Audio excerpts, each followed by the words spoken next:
Hello everyone, welcome back to my channel. So as we are preparing for UGC NET JRF management code 17 को हम cover कर रहे हैं, उसके सारे सिलेबस को हम कवर करेंगे. सो यूनिट 7 हम डिस्कस कर रहे हैं. आज जो टॉपिक हम डिस्कस करने वाले हैं वो है service marketing and retail marketing. So let's start. अगर आपने चैनल को अभी तक सब्सक्राइब नहीं किया है then please do subscribe my channel. Don't forget to like and share. So let's start with service marketing. Service marketing का मतलब क्या होता है? हम मार्केटिंग का मतलब जानते हैं कि मार्केटिंग का मतलब क्या है. जब भी एक ऑर्गेनाइजेशन अपने प्रोडक्ट को सेल करती है, वो चाहती है कि उसका प्रोडक्ट बिके. हर ऑर्गेनाइजेशन, अगर आपने कोई ऑर्गेनाइजेशन ओपन करी तो आप चाहोगे कि उसकी डिमांड हो, लोग आपके प्रोडक्ट को खरीदें, तो उसके लिए आपको मार्केटिंग करनी पड़ेगी. बट क्या मार्केटिंग हमारे प्रोडक्ट बनने के बाद शुरू होती है? फॉर एग्जाम्पल, आपकी ऑर्गेनाइजेशन है, आपने प्रोडक्ट बना लिया और अब आप उसे सेल करने की सोच रहे हो, तो क्या उतनी सेलिंग होगी?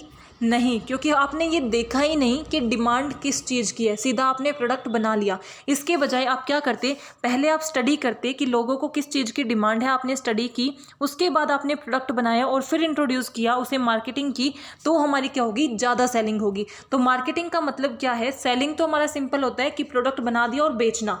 ये नहीं देखना कि ज़रूरत किस चीज़ की है, वो हमारा सेलिंग होता है. बट मार्केटिंग क्या होता है कि पहले अंडरस्टैंड करना कि रिक्वायरमेंट किस चीज़ की है, हमारे कस्टमर किस चीज़ को खरीदना चाहते हैं, उनकी रिक्वायरमेंट को स्टडी करना, देन उन्हें प्रोडक्ट प्रोवाइड करना.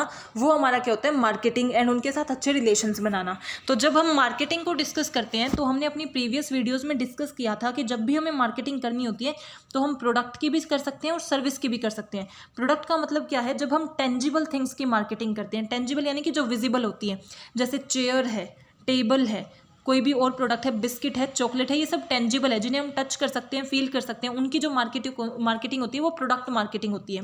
बट अगर हम सर्विस की मार्केटिंग करें तो सर्विस की मार्केटिंग का मतलब है इनटेंजिबल थिंग की मार्केटिंग. इनटेंजिबल यानी कि जिसे आप देख नहीं सकते बट ऐसी चीज़ें भी होती है. जैसे बैंकिंग सर्विसेज है. बैंक आपको सर्विस प्रोवाइड कराता है कि आप ऑनलाइन नेट बैंकिंग कर सकते हो, ऑनलाइन अपना अकाउंट बैलेंस देख सकते हो. तो इन चीज़ों को आप देख नहीं सकते. इंटरनेट की सर्विसेज को आप देख नहीं सकते. अब एयरटेल आपको इंटरनेट का एक्सेस प्रोवाइड करता है, 4G 5G प्रोवाइड करता है, तो इन सर्विसेज को आप देख नहीं सकते बट ये चीज़ें आपको मिल तो रही है ना. तो वो हमारा प्रोडक्ट नहीं होती, वो हमारी क्या होती है? सर्विसेज. और जब एक ऑर्गेनाइजेशन सर्विसेज में डील कर रही होती है तो उसे किस चीज़ की मार्केटिंग करनी होगी? सर्विसेज की. तो जब हम प्रोडक्ट की मार्केटिंग करते हैं, जब एक ऑर्गेनाइजेशन टेंजिबल प्रोडक्ट बनाती है, टेंजिबल थिंग बनाती है, तो वो जो मार्केटिंग करती है उसे हम बोलते हैं प्रोडक्ट मार्केटिंग. और जब हमारी एक ऑर्गेनाइजेशन सर्विसेज बना रही है, यानी कि इनटेंजिबल प्रोडक्ट बना रही है, उसके लिए हम क्या करते हैं? सर्विस मार्केटिंग कर रहे हैं. जो एक ऑर्गेनाइजेशन बना रही है, मार्केटिंग तो उसी चीज़ की होगी. तो अगर हम सर्विस बना रहे हैं तो मार्केटिंग क्या हो गई? Service marketing. Service are intangible product that are delivered to the customer the company. यानी कि सर्विसेज क्या है? जैसे प्रोडक्ट होता है वैसे ही हमारी सर्विसेज हैं, जो हमारी किसको दी जाती है? कस्टमर्स को प्रोवाइड की जाती हैं. The company involve in service marketing should deliver services in described by the target customer. कि हर एक कंपनी को क्या करना होता है? डिलीवर करना होता है उस प्रोडक्ट को जो भी उनके लिए बना होता है. यानी कि जो भी सर्विसेज आपने बनाई हैं उन्हें डिलीवर करनी होती है अपने टारगेटेड कस्टमर्स को. A company can apply the following strategy for promoting and delivering the service product. यानी कि सर्विस प्रोडक्ट को डिलीवर करने के लिए कंपनी कौन कौन सी स्ट्रैटेजीज को यूज़ कर सकती है. तो सबसे पहले आपको सर्विस का मीनिंग क्लियर हो जाना चाहिए कि सर्विस क्या है. एक इनटेंजिबल प्रोडक्ट है जिसे हम देख नहीं सकते, जिसे हम यूज़ करते हैं बट हम देख नहीं सकते. जैसे इंटरनेट को हम देख नहीं सकते बट ये सर्विसेज हमें एयरटेल प्रोवाइड करता है, आइडिया प्रोवाइड करता है. तो ये सब क्या है? उनको किस चीज़ की मार्केटिंग करनी होती है. अगर आपने एयरटेल की ऐड देखी है तो वो ऐड किस चीज़ की दे रहे हैं? किस चीज़ की एडवर्टाइजमेंट कर रहे हैं? अपनी सर्विस की. तो उसे हम बोलते हैं कि वो अपनी सर्विस की मार्केटिंग कर रहे हैं. और जब भी अपनी एक ऑर्गेनाइजेशन अपनी सर्विस की मार्केटिंग करती है, उसे प्रमोट करती है, तो उन्हें किस किस स्ट्रैटेजी पे फोकस करना चाहिए? कि सबसे पहले मैनेजिंग सर्विस डिफरेंशिएशन, कि उन्हें अपनी सर्विसेज की डिफरेंशिएशन को मैनेज करना चाहिए. अब एयरटेल है, वोडाफोन आइडिया है, ये सब दोनों क्या कर रहे हैं? सर्विसेज प्रोवाइड कर रहे हैं, इंटरनेट की सर्विसेज प्रोवाइड कर रहे हैं, कॉलिंग की सर्विसेज प्रोवाइड कर रहे हैं. बट अगर इनकी सर्विस डिफरेंट नहीं होगी तो हम क्यों चूज़ करेंगे? हमें कैसे पता चलेगा कि हमें एयरटेल के पास जाना है, वोडाफोन आइडिया को यूज़ करना है, किसे यूज़ करना है? अगर कोई और आती है, ABC फॉर एग्जांपल, इसी के अंदर ABC और ऑर्गेनाइजेशन आई, अगर वो सेम पैकेज लेके आ रही है, सेम वर्किंग कर रही है, तो ABC को कोई क्यों चुनेगा जब तक उसके अंदर कुछ डिफरेंट नहीं होगा. तो आपको अपनी सर्विसेज का डिफरेंशिएशन मेंटेन करना होता है सो दैट आप क्या कर सको? अपनी मार्केटिंग अच्छे से कर सको. सर्विसेज की क्वालिटी को मैनेज करना होता है कि जो डिफ्रेंसिएशन आप बता रहे हो, जो चीज़ आप प्रॉमिस कर रहे हो कि मैं ऐसा प्रोवाइड करूंगा, वैसी क्वालिटी भी लेके आना, वैसी क्वालिटी भी मैनेज करना कि उतना ही क्वालिटेटिव गुड्स उन्हें प्रोवाइड करना, that is managing your service. Then managing service productivity, अगर आपने बोला है कि ये सर्विसेज आप प्रोवाइड करते हो तो वो सर्विसेज आपको प्रोवाइड करनी भी होंगी, उनकी प्रोडक्टिविटी को भी मैनेज करना होगा। अगर आपकी सर्विसेज हैं कि आप 24/7 इंटरनेट की कनेक्टिविटी प्रोवाइड करोगे तो वो कनेक्टिविटी मिलनी भी चाहिए। देखो क्वालिटी क्या बताता है कि अच्छी स्पीड में 4G में 5G में मिल जाए, लेकिन हमारा सर्विस प्रोडक्टिविटी का मतलब क्या है कि 24/7 मिले, यानी कि जिन सर्विसेज को आप प्रोमिस कर रहे हो वो उसी क्वालिटी पे मिले, इसलिए क्वालिटी को मैनेज करते हैं। और वो उसकी एक्सेसिबिलिटी हो, हर टाइम उसकी अवेलेबिलिटी हो, वो उसकी प्रोडक्टिविटी को मैनेज करते हैं। और मैनेजमेंट ऑफ फिजिकल एविडेंस, हर एक सर्विसेज जो होती हैं वो किसी ना किसी प्रोडक्ट से रिलेट होती है। फॉर एग्जाम्पल अगर आप किसी भी और किसी होटल में जा रहे हो तो वहाँ सर्विसेज क्या होंगी कि वो स्टाफ आपके साथ कैसे बिहेव कर रहा है, कितने अच्छे से बिहेव कर रहा है, कितनी क्लीनलीनेस है, कितनी हाइजीन है उस जगह पे। लेकिन वो किस चीज़ से रिलेट करेगा, स्टाफ का बिहेवियर है। तो वो होटल क्या है, एक हमारा फिजिकल थिंग है ना, होटल तो हमारा एक फिजिकल थिंग हो गया, तो फिजिकल थिंग के साथ ही हमारी सर्विसेज क्या होती हैं, एसोसिएट होती हैं। तो सिर्फ फिजिकल थिंग्स को भी हमें मेंटेन करना होता है। तो सर्विस मार्केटिंग क्या है, जो ऑर्गेनाइजेशन कस्टमर्स को सर्विस प्रोवाइड करती है वो अपने सर्विस की मार्केटिंग करती है ताकि ज़्यादा से ज़्यादा सर्विसेज वो प्रोवाइड कर सके और ऑर्गेनाइजेशन के प्रॉफिट को इंक्रीज कर सके। जब एक ऑर्गेनाइजेशन सर्विस की मार्केटिंग करती है तो उन्हें 4 कॉन्सेप्ट पे फोकस करना चाहिए कि सर्विस की डिफरेंशिएशन को मेंटेन करें, उसकी प्रोडक्टिविटी को मेंटेन करें, उसकी क्वालिटी को मेंटेन करें और उसका एसोसिएशन फिजिकल एविडेंस के साथ अच्छा रखें। उसके अलावा किस चीज़ पे फोकस करना चाहिए, मार्केट रिसर्च पे। वो 4 हमारे सबसे इंपॉर्टेंट थे। ये हमारे क्या है, कुछ अदर मेजर्स हैं जो हम सर्विस मार्केटिंग के थ्रू यूज़ करते हैं। यानी कि मार्केट की रिसर्च करो। मार्केट की रिसर्च का मतलब क्या है कि मार्केट में एक स्टडी कंडक्ट करो, ये देखो कि मार्केट में जो कस्टमर्स हैं उन्हें किस तरीके की सर्विसेज की रिक्वायरमेंट है, कौन सी सर्विसेज ऐसी हैं जो ऑलरेडी एग्जिस्ट करती हैं, कौन सी ऐसी सर्विसेज हैं जो कस्टमर्स चाहते हैं कि उन्हें मिले, कुछ नया वो चाहते हैं, उसके बेस पे बेस्ट सर्विसेज उनके लिए लेके आओ। निश स्ट्रैटेजी का यूज़ करो। निश स्ट्रैटेजी का मतलब क्या है कि 1 to 1 जाने की यूज़ करो। फॉर एग्जांपल एक आप सर्विस लेके आ रहे हो पूरे इंडिया के लिए, एक आप देखो कि सिर्फ नॉर्थ के जो पर्सन्स हैं उनके लिए स्पेसिफिक लेके आओ, साउथ के लिए अलग, वेस्ट के लिए अलग और ईस्ट के लिए अलग। तो वो क्या फील करेंगे कि उन्हें कुछ कस्टमाइज मिल रहा है। तो निश स्ट्रैटेजी पे फोकस करो, यानी कि जो डीप डाउन नीड है उन पे फोकस करो। एडवर्टाइजमेंट करो, अपनी सर्विसेज की जितनी ज़्यादा हो सकती है एडवर्टाइजमेंट करो, क्योंकि आप अवेयर करोगे कि इस तरीके की आप सर्विसेज प्रोवाइड कर रहे हो, तभी तो लोग आपके सर्विसेज को खरीदेंगे, तभी लोग आपकी सर्विसेज के टुवर्ड्स अट्रैक्ट होंगे। फॉर एग्जाम्पल की वोडाफोन आइडिया की, एयरटेल की, इनकी क्यों ऐड आती है, क्योंकि वो आपको अपनी सर्विसेज के बारे में अवेयर कराना चाहते हैं कि ये फास्टेस्ट 4G है या फिर ये सबसे पहले 5G लेके आएगा। सो आपको एडवर्टाइज करना चाहिए। STP segmentation, targeting and positioning, जैसे हम प्रोडक्ट के टाइम करते हैं वैसे ही हम सर्विसेज के टाइम करते हैं कि सबसे पहले हम हर तरीके की सर्विस तो नहीं बना सकते, तो मार्केट को डिवाइड कर लेते हैं कि किस किस तरीके की सर्विस हो सकती हैं। देन उसके बेस पे अपने टारगेट को सेलेक्ट कर लेना कि हम कौन सी सर्विसेज बनाने वाले हैं ताकि हम उसके अंदर बेस्ट डिसाइड कर सकें। सोशल मीडिया का यूज़ करना चाहिए अपनी अवेयरनेस को, इन्फॉर्मेशन को इंक्रीज़ करने के लिए। हाई परफॉर्मेंस वेबसाइट्स को क्रिएट करना चाहिए, यानी कि अगर आप सर्विसेज की बात करें तो इंटेंजिबल हैं तो सर्विसेज ऑनलाइन वे में भी बहुत वर्क करती हैं। जो ऑनलाइन वर्किंग है, ऑनलाइन जितने भी प्लेटफॉर्म्स होते हैं वो हमें सर्विसेज ही ज़्यादा प्रोवाइड करते हैं। तो उनको क्या करना चाहिए, जो भी वो वेबसाइट बनाए उनकी हाई परफॉर्मेंस वेबसाइट होनी चाहिए। हाई परफॉर्मेंस वेबसाइट का मतलब क्या है, जिसमें ईजी नेगोशिएशन हो, जिसके अंदर ईजिली हम वर्क कर सकें, जिसके अंदर हम ईजिली कुछ सर्च करना चाहते हैं, किसी प्रोडक्ट को फाइंड आउट करना चाहते हैं, किसी इन्फॉर्मेशन को फाइंड आउट करना चाहते हैं, उसे ईजिली फाइंड आउट कर सकें। तो अभी तक हमने क्या डिस्कस किया कि सर्विस मार्केटिंग का मतलब क्या होता है और जब भी हम सर्विस मार्केटिंग करते हैं तो हमें किन चीज़ों पे फोकस करना चाहिए। तो सर्विस मार्केटिंग का मतलब क्या है, जैसे एक ऑर्गेनाइजेशन है वो प्रोडक्ट भी बनाती है और सर्विस भी बनाती है, तो प्रोडक्ट की मार्केटिंग के लिए वो क्या बोलती है, प्रोडक्ट मार्केटिंग का यूज़ करती है, और सर्विसेज के लिए वो क्या करती है, सर्विस मार्केटिंग का यूज़ करता है। इसका मतलब इनटेंजिबल प्रोडक्ट की मार्केटिंग को हम क्या बोलते हैं, सर्विस मार्केटिंग। जब भी हम सर्विस मार्केटिंग कर रहे हैं तो 4 मेजर थिंग्स जिस पे हमें फोकस करना होता है वो है सर्विस को डिफरेंशिएट बना के रखना, अलग बना के रखना, उनकी क्वालिटी को, उनकी प्रोडक्टिविटी को और फिजिकल एविडेंस को मैनेज करना। इसके अलावा और चीज़ें हम क्या कर सकते हैं कि हम मार्केट रिसर्च कंडक्ट करें, निश स्ट्रैटेजी को अडॉप्ट करें, एडवर्टाइज करें, सोशल मीडिया का यूज़ करें और STP का यूज़ करें। नाउ सर्विस मार्केटिंग मिक्स, जैसे प्रोडक्ट का मार्केटिंग मिक्स हमारा क्या था, product, price, place and promotion, ये 4P हमारे क्या है, मार्केटिंग मिक्स या प्रोडक्ट मार्केटिंग मिक्स आप बोल सकते हो। सिमिलरली हमारी सर्विस मार्केटिंग मिक्स क्या है, कि एक्सटेंडेड वर्जन है, यानी कि उससे थोड़ा और बढ़ा हुआ वर्जन है जो हमारा प्रोडक्ट मार्केट मिक्स था उसका, क्योंकि प्रोडक्ट के अंदर हमारे क्या थे, 4P थे, बट सर्विस मार्केटिंग के अंदर हमारे क्या होते हैं, 7Ps होते हैं। 7Ps में से 4 हमारे सेम वही होते हैं, बट इसके अंदर 3 एक्स्ट्रा P आ जाते हैं। जो क्वेश्चन पूछा जाता है कि सर्विस मार्केटिंग के अंदर 3 एक्स्ट्रा P कौन से ऐड होते हैं, तो वो आपको पता होने चाहिए। सेम वही क्या है, हमारे product, price, place and promotion, तो वही 4P है। उसके अलावा 3 क्या चीज़ें ऐड हुई हैं, process, people and physical evidence, हमारे 3 एक्स्ट्रा P हैं सर्विस मार्केटिंग की। फर्स्ट P जो होता है प्रोडक्ट, वो क्या डिटरमाइन करता है कि हर ऑर्गेनाइजेशन कोई ना कोई प्रोडक्ट प्रोवाइड करेगी। तो यहाँ पे सर्विस मार्केटिंग क्या, हमारा प्रोडक्ट कैसा हो जाएगा, इंटेंजिबल प्रोडक्ट, यानी कि ऐसा प्रोडक्ट जो हम देख नहीं सकते बट हम यूज़ करते हैं, जैसे कि इंटरनेट है।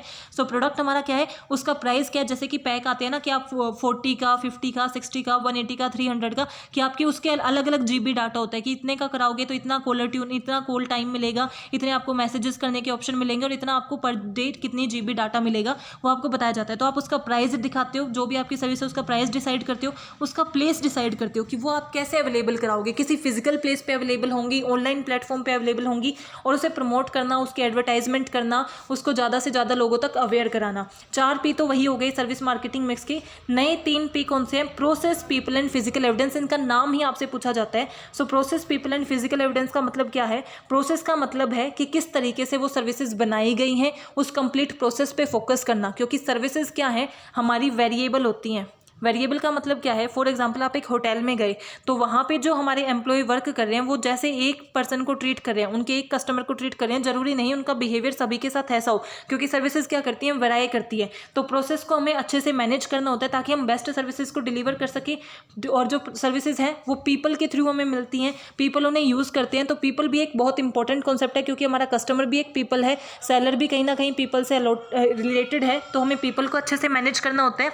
And physical evidence, physical evidence का मतलब क्या है कि हमारी सर्विसेज किसी ना किसी फिजिकल प्रोडक्ट के साथ एसोसिएटेड होती हैं, तो हमें उनका एक USB हमें उनका मेंटेन करके रखना होता है, यूनिक सेलिंग प्रोपोजिशन को हमें मेंटेन करके रखना होता है, यानी कि अपनी सर्विस की डिफ्रेंशिएशन को मेंटेन करना, फिजिकल एविडेंस को मैनेज करना कि हमारी सर्विस कैसे दूसरों की सर्विस से डिफरेंट है, वैसा एविडेंस आपके पास होना चाहिए।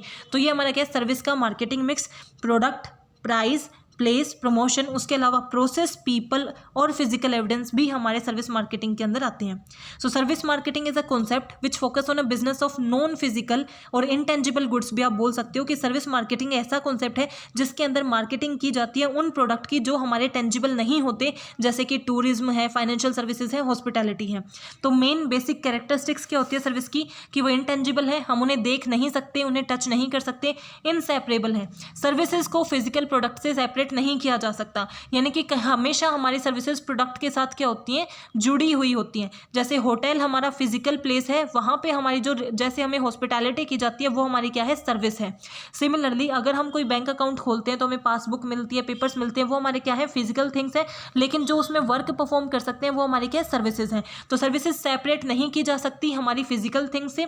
वेरिएबिलिटी होती है, यानी कि वेराई करती हैं, पर्सन टू पर्सन सर्विस वेराई करती हैं, हम सबको एक जैसी सर्विसेज नहीं प्रोवाइड करके नहीं कर सकते। फॉर एग्जांपल चाहकर भी हम वो नहीं कर पाते। फॉर एग्जांपल होटल में आप जा रहे हो, मैंने अभी ये एग्जांपल दिया था, तो वहाँ के स्टाफ का बिहेवियर पर्सन वेरी कर सकता है, किसी के साथ वो ज़्यादा क्लोज फील करते हैं, किसी को वो रूड फील करते हैं। तो सर्विसेज हमारी वेराई करती हैं, बिल्कुल हमारी एक्यूरेट सेम नहीं रह सकती। ऐसा नहीं है कि जैसे प्रोडक्ट है, आपने एक बिस्किट का पैकेट बनाया तो 10 के 10 वैसे के वैसे ही होंगे, ऐसा तो है नहीं, किसी के ज़्यादा अच्छे होंगे, किसी के बुरे होंगे। तो वो हमारा क्या है, जो प्रोडक्ट है वो सेम रहता है, बट जो हमारी सर्विस है वो वेराई कर सकती है, चेंज हो सकती है। एंड पेरिशेबिलिटी, पेरिशेबिलिटी का मतलब क्या है कि सर्विसेज को हम स्टोर नहीं कर सकते। जैसे हमने प्रोडक्ट की 100 यूनिट बना ली तो हम उन्हें कहीं ना कहीं स्टोर करके रख सकते हैं, बट सर्विसेज को ऐसे स्टोर नहीं कर सकते, वो इंस्टेंटली डिलीवर की जाती हैं। जैसे अगर आपको इंटरनेट यूज़ करना है तो वो कहीं स्टोर नहीं है, उसको हम क्या करते हैं, यूज़ करते हैं, वो ऑलरेडी किसी ना किसी इंटेंजिबल कनेक्शन से क्रिएट किया गया है। तो सर्विसेज पेरिशेबल होती है, उन्हें स्टोर करके नहीं रखा जा सकता। अगर हम सर्विसेज के टाइप की बात करें तो बेसिकली 2 तरीके की सर्विसेज होती हैं, core services and supplementary services. Core services क्या है, जो प्राइमरी मेन सर्विस आपकी ऑर्गेनाइजेशन डिलीवर करती है उसे हम बोलते हैं कोर सर्विसेज। फॉर एग्जांपल आपकी ऑर्गेनाइजेशन का काम ही है बैंकिंग की सर्विसेज प्रोवाइड करना, बैंक जो है वो हमें क्या है, बैंकिंग क्या है, वो कोर सर्विसेज है, यानी कि जो मेन सर्विसेज प्राइमरी सर्विसेज आप प्रोवाइड कर रहे हो, आपका प्राइमरी बिजनेस है, उसे हम बोलते हैं कोर सर्विसेज। जैसे टीचर हैं, उनकी मेन सर्विसेज क्या है, टीचिंग। सप्लीमेंट्री सर्विसेज क्या है, अटैच्ड विद टेंजिबल प्रोडक्ट, जो टेंजिबल प्रोडक्ट के साथ सप्लीमेंट्री ऐड की जाती है उसका सप्लीमेंट है। कोर सर्विसेज क्या है, मेन वर्क ही आपका ये है, मेन वर्किंग ही आपकी है, लेकिन इसमें मेन वर्किंग ये नहीं है, मेन वर्किंग एक फिजिकल प्रोडक्ट है। फॉर एग्जांपल एक कैफ़े है, उस कैफ़े में आप क्या कर सकते हो, आपको मीन्स इजीली फास्ट फूड मिलता है, अगर वो होम डिलीवरी भी प्रोवाइड कर रहा है तो वो क्या है, उसकी एक सप्लीमेंट्री सर्विसेज है, मेन सर्विस नहीं है। मेन सर्विस तो वो कैफ़े खुद है, वो फिजिकल एरिया है जहाँ पे लोग आके बैठ सकते हैं, जहाँ पे वो वहाँ पे भी ऑर्डर कर सकते हैं, वहाँ पे भी खा सकते हैं, परचेज कर सकते हैं। होम डिलीवरी उनकी एक क्या है, सप्लीमेंट्री सर्विसेज है, यानी कि एक एडिशनल सर्विसेज है। तो जो कोर सर्विसेज होती है जिस पे आपका पूरा मेन बिजनेस डिपेंड होता है वो आपकी कोर सर्विसेज है। जिस पे आपका पूरा मेन बिजनेस डिपेंड नहीं होता वो बस एक पार्ट है, बस कुछ एड ऑन करती है, दैट इज हमारी supplementary services. Now service quality management, जैसे मैंने बोला था कि सर्विस हमारी क्या है, जो इंटेंजिबल थिंग्स है जिसे हम अच्छे से मैनेज करके चलते हैं, उनके अंदर अगर हमने देखा, आपने शुरू में डिस्कस किया था हमने कि जब हम सर्विस को प्रमोट करते हैं, सर्विस का मार्केटिंग करते हैं, तो हमें किस किस चीज़ पे फोकस करना चाहिए, सर्विस के डिफरेंशिएशन पे, सर्विस के प्रोडक्टिविटी पे एंड सर्विस की क्वालिटी पे। तो हमें सर्विसेज की क्वालिटी को मैनेज करना होता है। सर्विस क्वालिटी मैनेजमेंट का मतलब क्या है, it is a measure how an organisation deliver it services compare to the expectation of customer. For example कि आप एक कस्टमर हो तो आपकी कुछ ना कुछ एक्सपेक्टेशंस होती है ना कि इस तरीके की सर्विसेज हमें मिलनी चाहिए, तो इन एक्सपेक्टेशंस को कैसे फुलफिल किया जाएगा, ऐसे सर्विसेज कैसे बनाई जा सकती हैं जो इन एक्सपेक्टेशंस को फुलफिल करें, उसी को हम क्या बोलते हैं, सर्विस क्वालिटी मैनेजमेंट। यानी कि ऐसी क्वालिटी को मैनेज करना जो कस्टमर्स की एक्सपेक्टेशंस को फुलफिल कर सकें। Customer purchase services as a response to specific need and service quality management measure it do fulfil that need or expectation or not. कि हम कुछ भी परचेज करते हैं, कुछ भी चीज़ हम खरीदते हैं, उसके पीछे हमारी कोई ना कोई नीड होती है, कोई ना कोई एक्सपेक्टेशंस होती हैं। तो सिमिलरली अगर हम कोई ना कोई सर्विस यूज़ कर रहे हैं तो हमारी उस सर्विस से भी कोई एक्सपेक्टेशंस हैं। और सर्विस क्वालिटी मैनेजमेंट हमें क्या बताता है कि क्या हमारी सर्विसेज उस एक्सपेक्टेशंस को उसको फुलफिल कर पाई या नहीं। और सर्विस क्वालिटी मैनेजमेंट इसीलिए ही किया जाता है, इसको मेजर करके हम ये आइडेंटिफाई कर सकते हैं कि क्या हमने एक्सपेक्टेशंस को फुलफिल किया, और अगर हमने एक्सपेक्टेशंस को फुलफिल किया है इसका मतलब हम उसे अच्छे से मैनेज कर पाए हैं। तो हम कैसे मेजर करते हैं कि क्या हम एक्सपेक्टेशंस को फुलफिल कर पाए हैं या नहीं, उसके 5 डायमेंशंस होते हैं। और ये इसके ऊपर क्वेश्चन आता है, इसके ऊपर एक मॉडल भी है, तो पहले आपको इनका नाम जरूर पता होना चाहिए कि वो 5 डायमेंशंस कौन से हैं जिससे आप सर्विस क्वालिटी को मेजर करते हो कि क्या आप एक्सपेक्टेशंस को डिलीवर कर पा रहे हो नहीं। तो वो है reliability, tangibility, empathy, responsiveness and assurance.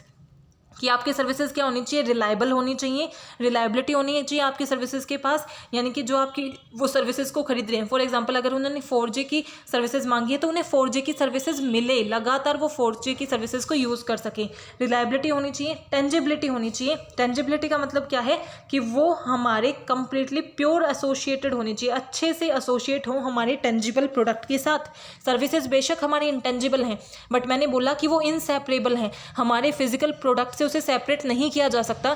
तो हमारे फिजिकल प्रोडक्ट है उसके साथ अप्रोप्रिएटली सही तरीके से वो क्या होनी चाहिए, असाइन होनी चाहिए, एसोसिएट होनी चाहिए, एम्पैथी होनी चाहिए। सर्विसेज जो भी हम सर्विसेज डिलीवर करते हैं उनकी नीड एंड चॉइस के अकॉर्डिंग डिलीवर की जाए, जिस पर्सन को जैसी सर्विसेज चाहिए उसे वैसी ही डिलीवर कर देनी चाहिए।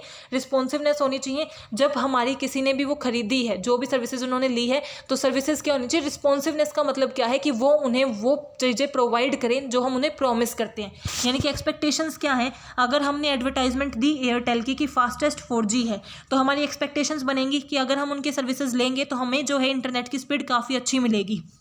तो उसकी स्पीड अच्छी रहना रिलायबिलिटी है, लगातार अच्छी रहना। ऐसा नहीं है कि हमने खरीदा 10 दिन अच्छी रही, 10 दिन के बाद अच्छी नहीं रही, तो वो फिर इसका मतलब रिलायबल नहीं है। लगातार अच्छा परफॉर्म करना रिलायबिलिटी, टेंजिबल प्रोडक्ट के साथ एसोसिएट करना दैट इज टेंजिबिलिटी। एम्पैथी का मतलब क्या है कि मीन्स हम उनको अंडरस्टैंड कर सकें। हर कस्टमर की अलग होगी ना, उसे एक ने 200 वाला पैक लिया है, एक ने 800 वाला लिया, तो सबकी अपनी अपनी चॉइस के अकॉर्डिंग डिलीवर करना। रिस्पॉन्सिवनेस का मतलब क्या है, जिस दिन वो खरीदे उसी दिन हमारी सर्विसेज रिस्पॉन्ड करने लग जाए, यानी कि जब भी हमारी जिस दिन भी हमारी सर्विसेज को परचेज किया गया तभी से हमारी सर्विसेज वर्क करना शुरू कर देनी चाहिए। रिस्पॉन्सिव होनी चाहिए, हमारी उसके लिए रिस्पॉन्ड करनी चाहिए। एंड एश्योरेंस, यानी कि हम अपनी सर्विसेज को एश्योर कर सकें, ये ट्रस्ट दिला सकें अपने कस्टमर्स को कि यस हमारी सर्विसेज डिफरेंशिएटेड है, बेस्ट है, क्वालिटेटिव है। अगर ये 5 कैरेक्टरिस्टिक्स हमारी सर्विसेज के अंदर होती हैं, इसका मतलब हमारी सर्विस की क्वालिटी अच्छी है और हम उनकी एक्सपेक्टेशंस को मीट कर पा रहे हैं।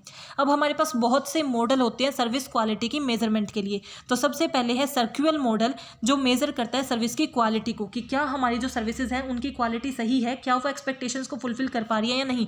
तो सर्विस क्वालिटी किस तरीके से मेजर की जाती है कि सर्विस क्वालिटी का मतलब क्या है कि क्या वो 5 डायमेंशंस हमारी सर्विसेज के अंदर हैं, और उसी के बेस पे हम क्या करते हैं, ये जज करते हैं। अगर हमारी सर्विस क्वालिटी अच्छे से मैनेज है तो इसका मतलब एक्सपेक्टेशंस को फुलफिल किया जा रहा है, अदरवाइज एक्सपेक्टेशंस को फुलफिल नहीं किया जा रहा। तो सर्कुलर मॉडल किसने दिया है हमें? अमेरिकन मार्केटिंग गुरुज ने हमें दिया है, जो जिसके अंदर हमारे क्या है, बैरी है, परशुरामन है, इन सब ने मिलकर हमें क्या दिया है, 1988 में हमें सर्कुलर मॉडल दिया है। और ये हमारा सबसे फर्स्ट और सिंपलेस्ट मॉडल है सर्विस की क्वालिटी को मेजर करने का। फर्स्ट एंड सिंपलेस्ट मॉडल है, याद रखना। फर्स्ट मॉडल कौन सा है? Circular model. स्पेलिंग क्या है? SERVQUAL मॉडल ही हमारा क्या है, फर्स्ट मॉडल है। और सिंपलेस्ट मॉडल है जो कैसे डिफाइन करता है कि हमारी सर्विस क्वालिटी है या नहीं। उसमें हम क्या देखते हैं कि जो एक्सपेक्टेशंस थी अगर उससे गैप रह जाता है, इसके अंदर हम किसकी स्टडी करते हैं? गैप की स्टडी करते हैं। गैप का मतलब क्या है? डिफरेंसेस की स्टडी करते हैं। अगर डिफरेंस रह जाता है इसका मतलब हमने सर्विस को अच्छे से मैनेज नहीं किया, उसकी क्वालिटी अच्छे से मैनेज नहीं की गई। और अगर हमारा गैप नहीं रहता तो इसका मतलब हमने अच्छे से मैनेज किया है। तो पहले इसमें मेनली 5 तरीके का गैप होता था, बट अब हम डिस्कस करते हैं तो वो 7 तरीके का गैप होता है। जैसे कि ये क्या है, हमारी कस्टमर की नीड है एंड एक्सपेक्टेशंस है, क्योंकि कस्टमर अपनी नीड एंड एक्सपेक्टेशंस को फुलफिल करने के लिए ही सर्विस ले रहा है। अगर हमने नीड एंड एक्सपेक्टेशंस को ही अच्छे से नहीं समझा कि कस्टमर्स की नीड क्या है, एक्सपेक्टेशंस क्या है, तो उस गैप को हम बोलते हैं नॉलेज गैप, कि हमारी तो नॉलेज में ही गैप रह गया, हम इन्फॉर्मेशन ही सही से कलेक्ट नहीं कर पाए। तो वो तो क्या है, नॉलेज गैप। अब हमने क्या किया, मान लो हमने नॉलेज गैप हमारा नहीं रहा, हमने ये तो समझ लिया कि कस्टमर को क्या चाहिए, उसके बेस पे हमें जो चाहिए उसी के बेस पे हमें स्ट्रैटेजीज बनानी होती है, उसी के बेस पे उसे डिफाइन करना होता है। यानी कि कस्टमर्स की नीड को अगर हमने डिफाइन अच्छे से नहीं किया कि हमें क्या डिज़ाइन करना है, ये हम अच्छे से डिज़ाइन नहीं कर पाए, तो उसे हम बोलते हैं स्टैंडर्ड गैप या फिर डिज़ाइन गैप। तो पहला गैप नॉलेज गैप, जब हम कस्टमर की नीड को ही नहीं समझ पाए। अब जो कस्टमर्स की नीड मान लो हमने समझ ली बट उसे डिज़ाइन करने में गलती कर दी, तो वो होता है डिज़ाइन गैप। अब डिज़ाइन करने के बाद हमें क्या करना होता है, डिलीवर करना होता है, यानी कि उस प्रोसेस को एग्जीक्यूट करना होता है। अगर डिलीवरी के टाइम पर हमने कुछ कमी छोड़ दी तो वो हमारा होता है डिलीवरी गैप। देन हमारा क्या है, जब हमारी फॉर एग्जाम्पल हमने अच्छे से एनालाइज कर लिया कि हमें क्या काम करना है, तो हमारे कस्टमर्स को कैसी नीड चाहिए, अच्छे से डिज़ाइन भी कर दिया। फिर हम क्या करते हैं, हमारा जो सेल्स डिपार्टमेंट है वो एडवर्टाइज करेगा, उनको बताते हैं कि भाई ऐसी ऐसी हमारी सर्विसेज हैं, आप प्लीज़ एडवर्टाइज करो। तो अगर हमारा सेल्स डिपार्टमेंट अच्छे से नहीं समझ पाया कि हमने उन्हें कैसी सर्विसेज के बारे में बताया है, अगर उन्होंने अच्छे से नहीं समझा, तो उसका मतलब है इंटरनल कम्युनिकेशन गैप। हमारे बीच में कम्युनिकेशन आ गया। और इंटरनल कम्युनिकेशन क्यों? विद इन द ऑर्गेनाइजेशन जो हम कम्युनिकेट कर रहे थे, कि हम अपने सेल्स डिपार्टमेंट को कह रहे थे कि अब आप इस चीज़ की सेलिंग करो, और उसे वो समझ ही नहीं आया कि किस चीज़ की उसकी मेन कैरेक्टरिस्टिक्स क्या है, तो वो हमारा होता है कम्युनिकेशन गैप। अब मान लो उससे नेक्स्ट गैप क्या होता है, कस्टमर इंटरप्रिटेशन। सेल्स डिपार्टमेंट ने जैसा तैसा समझा, वैसी उन्होंने एडवर्टाइजमेंट निकाली, वैसा उन्होंने प्रमोशन किया, तो ऐड आई। ऐड का मीन्स ऐड को आप कैसे समझते हो, वो आपकी खुद की थिंकिंग पे डिपेंड करता है। जितने अच्छे से हमने ऐड डिज़ाइन की होगी ना, उतने ज़्यादा चांसेस हैं कि हम उसकी बेटर अंडरस्टैंडिंग करेंगे। तो अगर कस्टमर इंटरप्रिएट गलत करता है, उससे गलत मतलब निकाल लेता है, तो उसे हम बोलते हैं इंटरप्रिटेशन गैप। ठीक है। फिर हमारा कस्टमर का अलग परसेप्शन आ जाना, यानी कि कस्टमर की थिंकिंग बदल जाना, बिलीफ बदल जाना, ओपिनियन बदल जाना। जैसी परसेप्शन हम चाहते थे कि पॉजिटिव परसेप्शन बने, वैसा नहीं बन पाता, तो हम बोलते हैं परसेप्शन गैप। एंड फाइनली जो हम कस्टमर को डिलीवर करते हैं बेसिस ऑफ देयर, जो भी उन्होंने एक्सपेक्ट किया था और जो वो एक्चुअल में पाते हैं, अगर हम वैसा नहीं दे पाए, फॉर एग्जाम्पल जो एक्सपेक्टेशंस थी और जो हमारी फाइनल डिलीवरी थी वो सेम है, तो ठीक है। लेकिन अगर हमारी एक्सपेक्टेशंस को हम फुलफिल नहीं कर पाए, तो उसको हम बोलते हैं सर्विस गैप। तो 7 गैप कौन से हो गए? सबसे पहले कस्टमर की नीड एंड वांट्स को समझने में अगर हमने गलती की है तो नॉलेज गैप। अगर हमने उसे डिजाइन करने में गलती की है तो डिजाइन गैप। डिजाइन हमने कर लिया बट एग्जीक्यूट करने में गलती की है तो डिलीवरी गैप। अगर हम अपनी सेल्स फोर्स को अच्छे से नहीं समझ पाए कि समझा पाए कि किस चीज़ की एडवर्टाइजमेंट करनी है, तो इंटरनल कम्युनिकेशन गैप। अगर हमारा कस्टमर हमारी एडवर्टाइजमेंट को अच्छे से इंटरप्रिएट नहीं कर पाया, तो इंटरप्रिटेशन गैप। कस्टमर का परसेप्शन अगर हम जैसा चाहते थे वैसा परसेप्शन नहीं बना, तो परसेप्शन गैप। और हमने जो सर्विसेज डिलीवर की और जो उनकी एक्सपेक्टेशंस थी वो उन्हें फुलफिल नहीं कर पाई, तो सर्विस गैप। ये 7 तरीके के गैप होते हैं।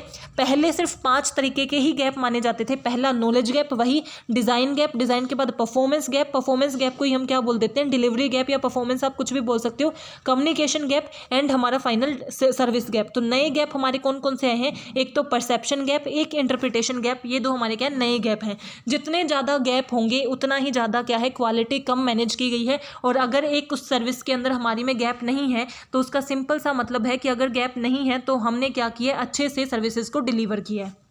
तो पहला मॉडल था हमारा सर्कुलर मॉडल, उसके बाद है रेटर मॉडल। रेटर मॉडल क्या है, ये एक इवोल्यूशन है, उसके बाद आया था रेटर मॉडल, सर्कुलर मॉडल के बाद आया था, जो हमारा क्या कहता है कि हमें कोई गैप की ज़रूरत नहीं है। गैप की स्टडी करने की बजाय हम क्या करें, सिंपल जो 5 कैरेक्टरिस्टिक्स थी जो हमने बताई थी कि सर्विस की क्वालिटी इन 5 कैरेक्टरिस्टिक्स के ऊपर डिपेंड करती है, जो मैंने शुरू में ही बताई थी कि हम क्या देखते हैं, अगर ये 5 कैरेक्टरिस्टिक्स अच्छे से फुलफिल की जा रही हैं तो सर्विस क्वालिटी मैनेजमेंट है, अदरवाइज नहीं है। तो इन 5 कैरेक्टरिस्टिक्स की ही स्टडी करते हैं कि क्या रिलायबिलिटी, एश्योरेंस, टेंजिबिलिटी और रिस्पॉन्सिवनेस एंड एम्पैथी पे अच्छे से फोकस किया जा रहा है। अगर ये 5 डायमेंशन हमने फुलफिल कर दिए तो सर्विस की क्वालिटी अच्छी है और एक्सपेक्टेशंस को मीट किया जा रहा है, अदरवाइज एक्सपेक्टेशंस को हम मीट नहीं कर पा रहे। ग्रोनर्स मॉडल क्या है, in this model 3 dimensions are used by the customer to measure the service quality. इसके अंदर हम 3 डायमेंशंस का यूज़ करते हैं ये डिटरमाइन करने के लिए कि सर्विस की क्वालिटी कैसी है। तो पहला डायमेंशन है इमेज, सेकंड डायमेंशन है टेक्निकल क्वालिटी और थर्ड डायमेंशन है फंक्शनल क्वालिटी। देखो, एक कस्टमर है वो कैसे एक्सपेक्टेशंस ड्रॉ करता है। फॉर एग्जांपल, आप कोई भी ऐड देखते हो, ऐड के बेस पे आपके माइंड में क्या आती है, एक्सपेक्टेशंस आती हैं कि ये प्रोडक्ट वैसा होगा। तो सिमिलरली हमारी एक्सपेक्टेड सर्विसेज और जो हम परसीव करते हैं कि भाई हमने ऐड देखी, उससे हमारी एक्सपेक्टेशन बनी और फिर हमने उसके बारे में थोड़ी इन्फॉर्मेशन सेलेक्ट की, तो हमारा एक परसेप्शन बन गया कि अगर मैंने इस सर्विस को खरीदा तो मुझे इस तरीके की सर्विसेज मिलेंगी, इतने बेनिफिट मिलेंगे। तो उससे हमारी क्या बन जाती है, एक परसीव्ड सर्विस क्वालिटी बन जाती है, यानी कि ऐसी क्वालिटी मुझे मिलेगी, ये मैंने परसीव किया है, ऐसा मैंने सोचा है, ये मेरा ओपिनियन है, ठीक है। अब उसके बेस पे हम क्या देखते हैं, इन 3 चीज़ों के बेस पे हमारी क्या होती है, क्वालिटी मेजर की जाती है कि first technical quality, what the customer is getting. Second functional quality, how it is defined, यानी कि वो किस तरीके से डिलीवर किया जा रहा है, कि कस्टमर को एक्चुअल में क्या मिलता है और वो किस तरीके से मिलता है, किस टाइम पे मिलता है, डिलीवरी कैसे होती है, और इमेज क्या है, उस कंपनी की क्या इमेज है। ये तीनों चीज़ें इम्पैक्ट डालेंगी। अगर इमेज अच्छी है, फॉर एग्जांपल पॉजिटिव इमेज है, जो वो एक्सपेक्ट कर रहा है वही मिल रहा है और टाइमली मिल रहा है, अच्छे से डिलीवर हो रहा है, तो इसका मतलब वो क्वालिटी को फुलफिल कर पाएंगे, जो परसेप्शन था, जो परसीव्ड क्वालिटी उसे मैच कर पाएंगे और हमारी सर्विस क्वालिटी इसका मतलब अच्छे से मैनेज की गई है। अगर टेक्निकल क्वालिटी, कस्टमर को जो एक्चुअल में मिल रहा है वो परसीव्ड जैसा नहीं है या फिर लेट मिल रहा है और इमेज अच्छी नहीं है, तो इसका मतलब क्या है कि हमारी जो क्वालिटी है वो हम अच्छे से मैनेज नहीं कर पाए और जो कस्टमर की एक्सपेक्टेशंस हैं उसे हम फुलफिल नहीं कर पाए। तो टेक्निकल क्वालिटी यानी कि एक्चुअल में हम उन्हें क्या दे रहे हैं, कैसे दे रहे हैं और इमेज क्या है, ये अब इम्पैक्ट डालता है कि हमारी कैसी क्वालिटी है। नाउ जो हमारा गैप था, जो हमारा सबसे इंपॉर्टेंट मॉडल है जिससे क्वेश्चन आते हैं, वही हमारा सबसे इंपॉर्टेंट मॉडल है सर्विस क्वालिटी मैनेजमेंट का। तो उस गैप को हम कैसे कम कर सकते हैं, जैसे जो नॉलेज गैप था, देन हमारा डिलीवरी गैप था, डिज़ाइन गैप था, इंटरप्रिटेशन गैप था, परसेप्शन गैप था, सर्विस गैप था या इंटरनल कम्युनिकेशन गैप था। इन गैप को हम कैसे कम कर सकते हैं ताकि हम सर्विस की क्वालिटी को मैनेज कर सकें। तो उनका मीनिंग होता है कि हम डायरेक्ट कम्युनिकेशन करें, ताकि हम कस्टमर से डायरेक्ट कम्युनिकेशन करेंगे तो हम समझ पाएंगे, किसी और के बजाय खुद उनसे कम्युनिकेट करेंगे तो उनकी नीड को हम ज़्यादा अच्छे से समझेंगे। कस्टमर से उनके एक्सपेक्टेशंस के बारे में पूछें ताकि हम बेस्ट डिलीवर कर सकें, उन्हें सारी रिसोर्सेज अवेलेबल कराएं और काम करने के लिए सही पर्सन को रिक्रूट करें ताकि अच्छे से अच्छे सर्विसेज डिलीवर की जा सके। Now second topic is retail marketing. Retail marketing का मतलब क्या है? Retail marketing traditionally refers to retailers promote their physical store product and services. Retailers हमारे क्या होते हैं? शॉपकीपर्स आप लेके चलो, जिनसे कंज्यूमर डायरेक्टली, यानी कि जो हम कंज्यूमर्स हैं जिनसे परचेज करते हैं ना, वो रिटेलर होते हैं। ये हम ऑलरेडी प्रीवियस वीडियोज में डिस्कस कर चुके हैं कि रिटेलर क्या है, टाइप्स क्या है, हमने डिटेल में डिस्कस किए थे, इसलिए आज हम ज़्यादा डिटेल में नहीं जाएंगे। सो रिटेल मार्केटिंग क्या है कि जो रिटेलर कौन होते हैं? जो डायरेक्टली कस्टमर के साथ डील करते हैं, और जो उन रिटेलर्स का जो शॉप होती है उसी को हम क्या बोलते हैं? Retail store. तो जब जो रिटेलर है, जो शॉपकीपर्स के पास जो प्रोडक्ट एंड सर्विसेज हैं, जो भी शॉपकीपर्स हैं उनके पास जितनी भी प्रोडक्ट हैं उनकी जब वो मार्केटिंग करते हैं उसी को हम क्या बोलते हैं? Retail marketing. तो ट्रेडिशनली तो क्या माना जाता था कि जो हमारा रिटेलर है यानी कि जो शॉपकीपर है उसके पास जो प्रोडक्ट है, जब वो उसको प्रमोट करता था उसको हम बोलते थे रिटेल मार्केटिंग।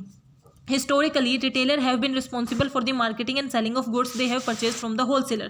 इसका मतलब क्या है कि पहले तो ऐसा होता था कि रिटेलर खुद ही रिस्पॉन्सिबल होते थे अपनी मार्केटिंग के लिए। आज के टाइम तो क्या होता है? कंपनी सारी मार्केटिंग करती है और रिटेलर्स तो क्या करते हैं? सिर्फ प्रोवाइड कराते हैं, सिर्फ और सिर्फ कस्टमर्स को प्रोवाइड कराते हैं। वो इतनी एडवर्टाइजमेंट नहीं करते, हालांकि एडवर्टाइजमेंट तो अब भी होती है, उनके ना पोस्टर लगे होते हैं, जैसे वो किसी की सेलिब्रिटी का यूज़ कर लेते हैं, बाहर मैनिक्विन्स लगा देते हैं, बट स्टिल वो उतनी मार्केटिंग नहीं करते जितनी कंपनी करती है। बट ट्रेडिशनली क्या होता था, रिटेलर्स के ऊपर डिपेंड होता था, वो रिस्पॉन्सिबल होते थे मार्केटिंग के लिए जैसे ही वो होलसेलर से प्रोडक्ट ले लेते थे, क्योंकि मैन्युफैक्चरिंग कंपनी से होलसेलर को मिलता है, होलसेलर से रिटेलर, और रिटेलर डायरेक्टली कस्टमर को प्रोवाइड करते हैं। ये कभी मत भूलना कि रिटेलर वो हैं जो डायरेक्टली कस्टमर के साथ डील करते हैं। बीच में कितनी ही और इंटरमीडिएरी आ जाए, रिटेलर का चेंज कभी भी पोजीशन चेंज नहीं होगी, कस्टमर से पहले सिर्फ और सिर्फ रिटेलर ही होते हैं। Retail include the sale of good from single point directly to the customer, यानी कि रिटेलर्स कौन होते हैं, जो डायरेक्टली कस्टमर्स के साथ डील करते हैं और स्मॉल क्वांटिटीज़ में गुड्स को सेल करते हैं। रिटेलिंग और वहाँ पे मार्केटिंग करने को ही हम क्या बोलते हैं, रिटेलिंग, रिटेल मार्केटिंग, या रिटेलर जो मार्केटिंग करता है, रिटेलर जो प्रोडक्ट्स को प्रमोट करता है, उसी चीज़ को हम क्या बोलते हैं, retailer marketing. Retailing include all the activities involve in the selling of goods and services to the final consumer for the personal and non business use, यानी कि जैसे एक मैन्युफैक्चरिंग कंपनी है जिसने प्रोडक्ट बनाया, उससे तो सामान होलसेलर भी खरीद रहा है, लेकिन हम इसे कस्टमर क्यों नहीं समझते, क्योंकि ये अपने फर्दर बिजनेस के लिए खरीद रहा है, रिटेलर है, वो कस्टमर को प्रोवाइड कर रहे हैं, तो कस्टमर अब इसे फाइनली कंज्यूम करेगा, इसे रॉ मटेरियल की तरह यूज़ नहीं करता। तो जब हम इसे किसी पर्सनल यूज़ के लिए या नॉन बिजनेस यूज़ के लिए जो बेचते हैं, वो हमारे रिटेलर्स होते हैं, जो डायरेक्टली किसके साथ डील करते हैं, कस्टमर के साथ डील करते हैं। तो रिटेलर्स के क्या फीचर्स होते हैं कि वो स्मॉल क्वांटिटी में, क्योंकि हम कस्टमर्स हैं, अगर हमें कोई सामान खरीदना है, मैन्युफैक्चरिंग एक कंपनी है जो इस सामान को बनाती है, अब फॉर एग्जाम्पल एक कंपनी है डेयरी मिल्क की, वो तो पता नहीं कितनी चॉकलेट बनाती होगी, होलसेलर उससे बहुत ज़्यादा बल्क में लेते हैं, उससे बाद स्मॉल क्वांटिटी में रिटेलर्स लेते हैं, जैसे ये शॉप्स होते हैं, और हमें तो एक दो चॉकलेट चाहिए होती है, वो हम कस्टमर्स हैं, तो हम स्मॉल क्वांटिटी में बाय करते हैं। सेल टू अल्टीमेट कस्टमर्स की मेन कस्टमर्स जो फाइनल कस्टमर है उनके साथ डील करते हैं, और इनके पास वैरायटी ऑफ गुड्स होते हैं। कंपनी तो जैसे डेयरी मिल्क की कंपनी है तो वो डेयरी मिल्क की बना रही है, बट हमारे जो शॉपकीपर्स होते हैं वो सिर्फ ऐसा तो नहीं है सिर्फ एक चॉकलेट ही रखते हैं, वो तो और भी बाकी चीज़ें रखते हैं, टॉफ़ी भी रखते हैं, बिस्किट्स भी रखते हैं, बाकी जो चॉकलेट है वो भी रखते हैं, और भी बहुत सी चीज़ें रखते हैं। तो इसका मतलब वो वैरायटी ऑफ गुड्स के साथ डील करते हैं। इनका पर्सनल कॉन्टैक्ट होता है, फेस टू फेस इंटरेक्शन होता है कस्टमर्स के साथ। शॉप का डिस्प्ले इन्हें मेंटेन करके रखना होता है ताकि ये शो कर सके कि इनके पास क्या क्या चीज़ें और कस्टमर्स को अट्रैक्ट कर सके। और ये लास्ट लिंक है, यानी कि फाइनल कस्टमर इन्हीं के पास आते हैं, इसके बाद और कोई चेन नहीं होती। फंक्शंस क्या है रिटेलर के कि ये क्या क्या काम करते हैं, स्टोरेज करते हैं, यानी कि अपनी शॉप पे रखते हैं, गुड्स को स्टोर करते हैं, अपने कस्टमर्स को क्रेडिट फैसिलिटी प्रोवाइड करते हैं, कई बार उधार पे भी बेच देते हैं, पर्सनल सर्विसेज प्रोवाइड करते हैं, पर्सनल इंटरेक्शन हो जाता है, रिस्क बियरिंग होते हैं। रिस्क बियरिंग क्यों है, क्योंकि एक बार इन्होंने होलसेलर से खरीद लिया तो इनके पास अगर इनका सामान नहीं बिका तो रिस्क तो होता ही है ना, तो रिस्क को बियर करते हैं। डिस्प्ले ऑफ गुड, एक अच्छा अपीयरेंस मेंटेन करके रखना होता है, गुड्स को डिस्प्ले करना होता है ताकि परचेजिंग ज़्यादा हो। और सप्लाई ऑफ इन्फॉर्मेशन, कस्टमर्स को इन्फॉर्मेशन प्रोवाइड करना प्रोडक्ट के रिगार्डिंग, और जो कस्टमर से इन्फॉर्मेशन मिलती है वो होलसेलर को प्रोवाइड करने का काम हमारे क्या करते हैं, रिटेलर करते हैं। तो ये इन्फॉर्मेशन प्रोवाइड करने का भी काम करते हैं। इन्फॉर्मेशन होलसेलर को कैसी इन्फॉर्मेशन प्रोवाइड करते हैं कि किस तरीके के गुड्स की डिमांड है, और कस्टमर को कि कैसे कैसे गुड्स आए हुए हैं। नाउ जो हमारी रिटेलिंग होती है वो दो तरीके की होती है, store based retailing and non store based retailing. Non store का मतलब क्या है, जिसको जो ऑनलाइन की जाती है, जिसका कोई फिजिकल प्लेस नहीं होता, जैसे कि डायरेक्ट सेलिंग है, ऑनलाइन जो की जाती है, telemarketing, online marketing. Automated vending क्या होती है, जिसके अंदर आपने पैसे डाले और अपने आप प्रोडक्ट आ गया, कोई शॉपकीपर नहीं होता, मेल ऑर्डर के थ्रू, यानी कि पोस्ट के थ्रू आ रहे हैं, फ्लिपकार्ट वगैरह हैं, ये सब क्या है, वो मेल के थ्रू आते हैं। तो ये आपके क्या है, ये ऑनलाइन है, यानी कि नॉन स्टोर बेस्ड रिटेलिंग, जिसके अंदर आप क्या कर रहे हो, कोई शॉपकीपर नहीं है, मीन्स कोई एक पर्टिकुलर फिजिकल प्लेस नहीं है जहाँ से आपको बाय करना है, ऑनलाइन जो आपकी डीलिंग होती है। एंड स्टोर बेस्ड रिटेलिंग मैं इनको इतने डीप में नहीं करा रही क्योंकि हम ऑलरेडी प्रीवियस वीडियो में डिस्कस कर चुके हैं, ये हमने डिस्कस किए थे। बेस्ड ऑन ओनरशिप, यानी कि स्टोर, इनका कोई ना कोई फिजिकल स्टोर तो होता है, वो स्टोर बेस्ड रिटेलिंग है जो दो तरीके की होती है। ओनरशिप के बेस पे हम कैसे कर सकते हैं, इंडिपेंडेंट रिटेलर, यानी कि जैसे शॉपकीपर्स होते हैं, स्मॉल शॉपकीपर्स, उनकी खुद की दुकान होती है, खुद का काम होता है, खुद ओनर होते हैं। चेन रिटेलर का मतलब क्या है, जैसे बीकानेर का हमने एग्जाम्पल लिया था कि एक बीकानेर के नंबर ऑफ शॉप होती है, हर सिटी के अंदर एक एक शॉप है, तो वो क्या है, चेन रिटेलर। देन फ्रेंचाइजर और फ्रेंचाइजी, मैकडी उसका एग्जाम्पल है कि मैकडी आपको जगह जगह मिल जाएगा, बट मेन उसका हेडक्वार्टर कहाँ है, किसी और नेशन में है, तो बाकी सब उसके अंडर एज अ फ्रेंचाइजी काम कर रहे हैं। तो फ्रेंचाइजी हो सकती है, लीज्ड डिपार्टमेंट यानी कि उधार पे लिया हुआ डिपार्टमेंट हो सकता है, कंज्यूमर कोऑपरेटिव सोसाइटीज, यानी कि कुछ कंज्यूमर्स ने मिलकर ही एक सोसाइटी बना ली है और वो अपनी सेटिस्फाई के लिए, अपनी सेटिस्फेक्शन के लिए गुड्स को प्रोड्यूस कर रहे हैं या खरीद रहे हैं, या फिर सोसाइटी को सर्व करने के लिए करते हैं, लेकिन ये कंज्यूमर्स खुद मिलकर बनाते हैं, उसको हम बोलते हैं कंज्यूमर कोऑपरेटिव सोसाइटीज। तो ये तो ओनरशिप के बेस पे। हम मर्चेंटाइज यानी कि प्रोडक्ट के बेस पे कैसी कैसी हमारे स्टोर हो सकते हैं। कन्वीनियंस यानी कि जो हमारे घर के आसपास होते हैं ना ऐसे स्टोर जहाँ पे बेसिक प्रोडक्ट मिलते हैं, वो कन्वीनियंस स्टोर। सुपर मार्केट यानी कि काफ़ी बड़ा मार्केट जिसमें डिफरेंट डिफरेंट तरीके के प्रोडक्ट मिलेंगे। हाइपर मार्केट सबसे बड़ा मार्केट, यानी कि सबसे बड़ा मार्केट कौन सा होता है, हाइपर मार्केट, जिसमें हर तरीके के प्रोडक्ट मिल जाते हैं। स्पेशलिटी स्टोर जहाँ पे सिर्फ एक पर्टिकुलर तरीके के, फॉर एग्जांपल फॉर शूज़ से ही रिलेटेड है, ड्रेस से ही रिलेटेड है। डिपार्टमेंटल स्टोर जो सुपर मार्केट से थोड़ा छोटा होता है, जिसमें अलग अलग डिपार्टमेंट होते हैं जहाँ पे अलग अलग प्रोडक्ट मिलते हैं। Of price retailers, of price retailer यानी कि जो हैवी डिस्काउंट देते हैं।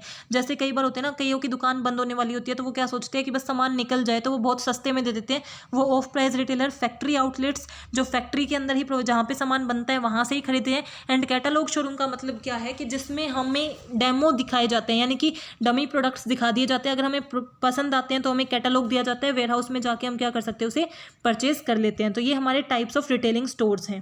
अब रिटेल मिक्स क्या है, जैसे हमने देख लिया, प्रोडक्ट मिक्स देखा, सर्विस मिक्स देखा। प्रोडक्ट्स मिक्स में क्या था, product, price, promotion and place. Service में 3 और ऐड हो गए, people, process and physical evidence. अगर हम रिटेल में बात करें तो हमारे पी कौन कौन से होते हैं, तो इसके अंदर हमारे कितने 6 पीज होते हैं।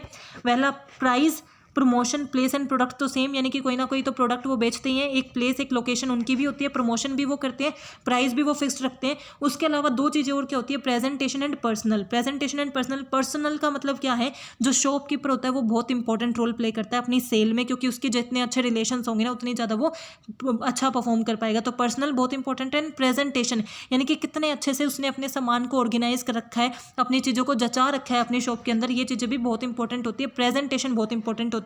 तो ये 6 पीस हैं डिटेल मिक्स की। Top 7 trends of retailing in India की 7 नई चीज़ें जो रिटेलिंग के अंदर आई हैं इंडिया के अंदर, वो क्या है कि अनऑर्गेनाइज्ड से ऑर्गेनाइज्ड सेलिंग की तरफ हम जा रहे हैं। पहले हमारी रिटेलिंग का इतना ऑर्गेनाइज्ड फॉर्मेट नहीं था, बट अब रिटेलिंग काफ़ी ऑर्गेनाइज्ड हो गया है। वो खुद से अपनी एडवर्टाइजमेंट करते हैं, खुद अपने अच्छे से एक तरीके से, मीन्स उनकी जो प्रेजेंटेशन है वो अच्छी हो गई है। हर एक शॉप के अंदर आपको एक्स्ट्रा पर्सनस मिल जाएंगे जो आपको क्या करते हैं, हेल्प करते हैं। तो डिफरेंट तरीके की ऑर्गेनाइज्ड थिंग आ गई है, यानी कि अब वो वेल मैनर्ड हो गया है। स्टोर डिज़ाइन, स्टोर के डिज़ाइन चेंज होने लगे हैं, बहुत ही हमारे हाईटेक डिज़ाइन आ गए हैं। ऑनलाइन चीज़ें ज़्यादा होने लगी हैं, ऑनलाइन पेमेंट्स के ऑप्शन आ गए हैं, तो स्टोर का डिज़ाइन चेंज हो रहा है। देन कंपटीशन रिटेलिंग के अंदर इंक्रीज होता जा रहा है। बहुत से रिटेल स्टोर खुल गए हैं, तो कंपटीशन अब इंडिया में और इंक्रीज हो रहा है, क्योंकि ग्रोथ हो रही है, हम डेवलपिंग कंट्री हैं, तो और ज़्यादा इमर्जिंग कंपनीज आ रही हैं, तो कंपटीशन इंक्रीज हो रहा है। न्यू फॉर्म ऑफ रिटेलिंग, जैसे अभी हमने देखा ना कि कितने टाइप्स ऑफ रिटेलिंग है, तो पहले इतनी रिटेलिंग नहीं होती थी। डे टू डे नई फॉर्म्स ऑफ रिटेलिंग आ रही है, नए तरीके से लोग रिटेलिंग के कॉन्सेप्ट को यूज़ कर रहे हैं। न्यू टेक्नोलॉजी यूज़ हो रही है कि हम रिटेलिंग के अंदर भी टेक्नोलॉजी को यूज़ कर रहे हैं। ऑनलाइन रिटेलिंग भी हो रही है, यानी कि ऑनलाइन भी कस्टमर्स को सेल किया जा रहा है। ऑनलाइन OLX है, फ्लिपकार्ट से, ये ऑनलाइन रिटेलिंग कर रहे हैं, तो ऑनलाइन वर्किंग भी बहुत सी हो रही है। देन कंज्यूमर बाइंग बिहेवियर की स्टडी होने लगी रिटेलिंग के अंदर। हम कंज्यूमर बाइंग बिहेवियर स्टडी करते हैं कि कैसे कस्टमर सेलेक्ट करता है, यूज़ करता है। हम स्टडीज़ परफॉर्म करने लग गए कि रिटेलिंग के अंदर रिसर्च परफॉर्म की जाती है ताकि उसे बेटर से बेटर बनाया जा सके। एंटरटेनमेंट मीन्स जो पहले नहीं होते थे, यानी कि अब आप देखोगे तो अगर कुछ लार्ज रिटेल स्टोर्स है तो वहाँ पे आपको क्या मिल जाएंगे, वहाँ पे स्मॉल एक तरीके से जहाँ पे आप मूवी देख सकते हो, ऐसे स्मॉल थिएटर्स बने हुए हैं, कुछ एक गेम प्ले एरिया बना हुआ है, ऑनलाइन गेम्स के एरिया बने हुए हैं। तो एंटरटेनमेंट उसके साथ एड अप कर दिया गया है, तो उसके अंदर एड इन हो गया है। तो ये सब हमारी चीज़ें क्या है, जो नए ट्रेंड्स हम यूज़ करने लग गए हैं हमारी रिटेलिंग के अंदर इंडिया में। रिटेलर के फंक्शंस जो हमने ऑलरेडी डिस्कस कर लिए हैं कि सबसे पहले बाय करना, स्टोर करना, क्रेडिट फैसिलिटी प्रोवाइड करना, रिस्क बियर करना, डिस्प्ले करना, इन्फॉर्मेशन सप्लाई करना, सबको, होलसेलर को भी और कस्टमर को भी, और लोकल मार्केटिंग करना। So I hope you are clear with this topic. If you have any doubt please mention in comment section and don't forget to like, subscribe and share my channel. Thank you, keep supporting.